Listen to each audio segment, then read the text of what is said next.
રાહ જોયા બાદ તેમનો ક્રમ આવે છે। દવાબારી પર દર્દીઓ અને તેના સંબંધીઓની હાલત દયનીય હોય છે।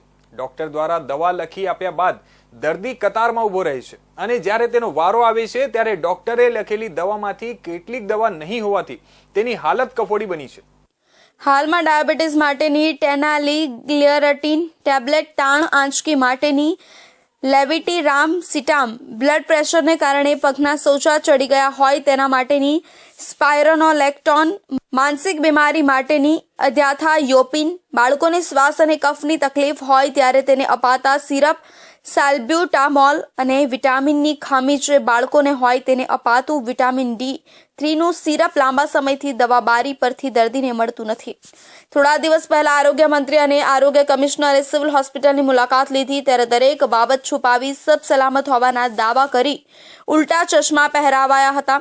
ઇન્ડિયા ન્યૂઝની ટીમ દ્વારા સમગ્ર મામલે હોસ્પિટલમાં સારવાર અર્થે આવેલા દર્દીઓ સાથે વાત કરતા જાણવા મળ્યું હતું કે સિવિલ હોસ્પિટલના ડોક્ટરો અમુક દવાઓ બહારથી લખી દે છે જે પ્રાઇવેટ મેડિકલ સ્ટોરમાંથી લેવી પડે છે। સાથે જ ગરીબ લોકો જે પૈસા ન હોવાથી સિવિલ હોસ્પિટલ ખાતે આવે છે પણ અહીંના ડોક્ટરો બહારથી દવાઓ લેવાનું કહે છે જે ગરીબ દર્દીઓને પૈસા માટે પણ હાલાકી ભોગવવી પડે છે। ત્યારે આ તકે રાજકોટ સિવિલ હોસ્પિટલના મેડિકલ ઓફિસર જે.કે. નથવાણી દ્વારા મીડિયા સમક્ષ ખુલાસો આપતા જણાવ્યું હતું કે સિવિલ હોસ્પિટલ ખાતે દવાનો જથ્થો સરકારી એજન્સી GMACL માંથી આવતો હોય છે। જો કોઈ દવા ખૂટી જાય તો પ્રધાનમંત્રી જન ઔષધિમાંથી લેવામાં આવતી હોય છે। સરકારી ડોક્ટરો દ્વારા ખાનગી મેડિકલ સ્ટોરમાંથી દવા લખી આપવાની મનાય છે। ત્યારે હાલ રાજકોટની સિવિલ હોસ્પિટલમાં સાચે જ દવાની અછત છે કે પછી અફવા તે એક તપાસનો વિષય છે। અમારી પાસે અમારે બે કેટેગરીની દવા છે, EDL અને નોન EDL દવાઓ છે। અમને એ EDL દવાઓ અમારી વડી કચેરી તરફથી સપ્લાય કરવામાં આવે છે અને એ જે દવાઓ અમને સપ્લાય થાય અને કોઈ પણ સંજોગોમાં જો ક્યારેય પણ એ શોર્ટ સપ્લાય થાય તો અમે અમારા લેવલ ઉપર એ પ્રધાનમંત્રીમાંથી એટલે કે પ્રધાનમંત્રી રેડક્રોસ અમારા જે લોકલ સ્ટોર છે એમાંથી ખરીદ કરી અને નિયમ અનુસાર અહીંયા અમે પ્રોવાઈડ કરીએ છીએ। એટલે એના માટે અમે GMACL તરફથી અમને જે પ્રાપ્ત થાય છે એ દવાઓ સિવાયની જે શોર્ટ સપ્લાય હોય અમારા સ્થાનિક લેવલે પ્રધાનમંત્રીમાંથી અમારે ખરીદ કરવાની થાય છે।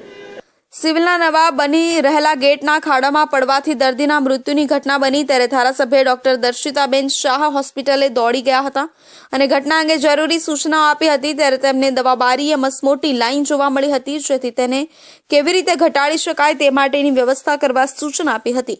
ડોક્ટર દર્શિતાબેને વિવિધ દવા અંગે પૂછ્યું ત્યારે એક વહીવટી અધિકારીએ તમામ દવા હોવાનું કહી ધારાસભ્ય શાહને પણ ગેરમાર્ગે દોર્યા હતા।